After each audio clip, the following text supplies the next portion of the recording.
करना, डायरी कैसे करते हैं, और बोर्ड में कुछ भी तरह की इमरजेंसी हो, जैसे मेडिकल इमरजेंसी, बोलना चाहती हूँ सर कि हमने भारत की झंडा पॉइंट नीमो पर लहराया सर। पॉइंट नीमो दुनिया के बाहर से सबसे फास्ट कोई इंसान है तो वो इंटरनेशनल स्पेस स्टेशन में है, और वहाँ पे एक सेलपोर्ट में पहुँचने वाला पहला भारतीय और पहला एशियन और दुनिया के पहला इंसान हम बने, और ये हमारे लिए गर्व की बात है सर।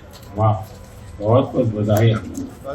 दुनिया का सर्कमनेविगेशन जो किया है उनका नंबर माउंट एवरेस्ट पहुंचने वाला के नंबर से बहुत कम है, और एक्चुअली सेलबोट से अकेले जो सर्कमनेविगेशन करते हैं उनके नंबर स्पेस मैनेज किया इसको।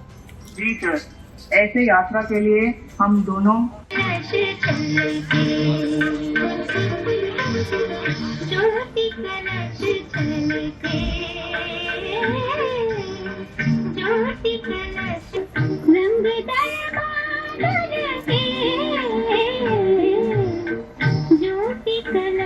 दोनों हैं आप साथ में? जी सर, दोनों है। चलिए, आप दोनों को नमस्कारम और वणक्कम।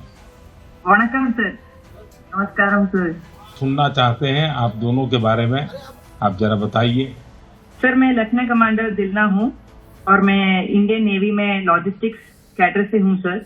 मैं नेवी में 2014 में कमीशन हुई थी सर, और मैं केरला में कोझिकोड से हूँ सर। मेरा फादर आर्मी में थे, सेक्शन काडर में ज्वाइन किया है, और मेरे फादर तमिलनाडु से हैं और मेरे मदर पौंडीचेरी से है।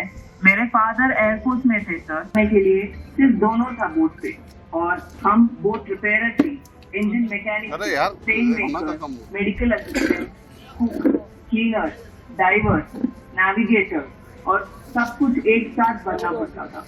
और ये और वीकनेस कैसे भी हमारे बोट पर एक इक्विपमेंट भी कभी फेल नहीं हुआ। वो एक में 5 मीटर, तो कभी कभी कुछ लहरें आती थी जो 3 स्टोरी बिल्डिंग से भी बड़ी थी सर, और हमने बहुत ज्यादा गर्मी और बहुत ज्यादा सर्दी दोनों फेस किया है हमारे जर्नी में। अंटार्कटिका में सर जब हम सेल कर रहे थे, हमारा टेम्परेचर, और साउथ अफ्रीका से हर जगह पे एवरेज कितना समय रुकना होता था? Thank you sir. हमने 14 डेज स्टे किया सर, एक जगह पे 14। Correct sir. और सर देखिए सर, वो भी बहुत एक्टिव और बहुत कॉन्फिडेंस के साथ भारत का नाम रोशन कर रहे हैं, और हमको ऐसे लगा कि हम हमेशा ये ऐसे सब चीज होता है सर, हमें बहुत गर्व होता था। और जब न्यूजीलैंड में गए तब माओरी लोगों ने हमें स्वागत किया और हमारा भारतीय कल्चर के लिए बहुत रेस्पेक्ट दिखाया सर।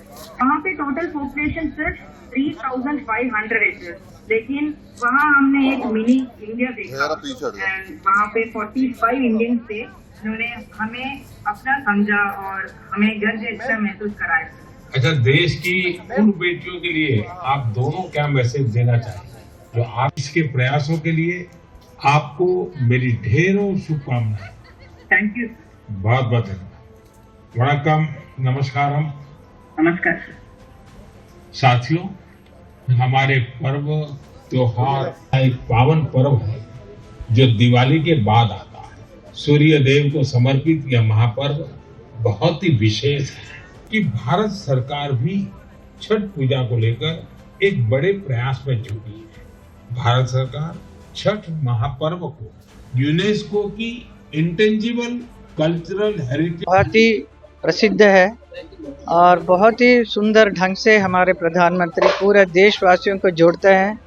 कितने या तो गरीब हो या बहुत ही उच्च श्रेणी के रहने वाले हैं, हर किस्म के लोगों से जुड़कर उनका जो टैलेंट है उसको उभर कर निकाल कर लेकर आते हैं और उनका प्रोत्साहित करते हैं।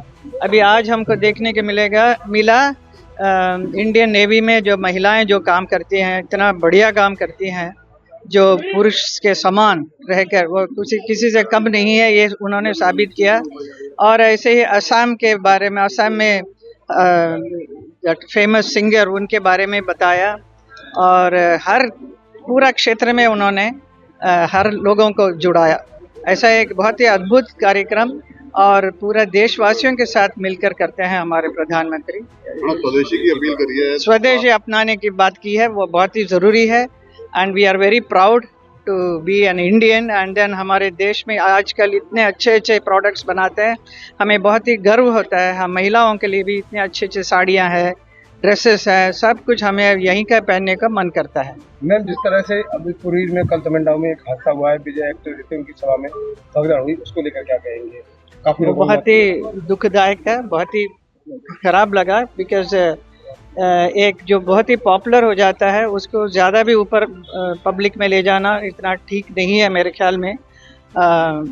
इसके लिए काफ़ी ये कैसा हुआ है मुझे नहीं मालूम है, लेकिन जो भी हुआ वो अच्छा नहीं हुआ एंड हमें हमारा पूरा we are feeling very bad for that whole thing. Ma'am, आजकल देखा जा रहा है आई लव मोहम्मद के माध्यम से कहीं ना कहीं विवाद पैदा करने की स्थिति है, क्या कुछ कहीं क्या अभी बाद में बात करें।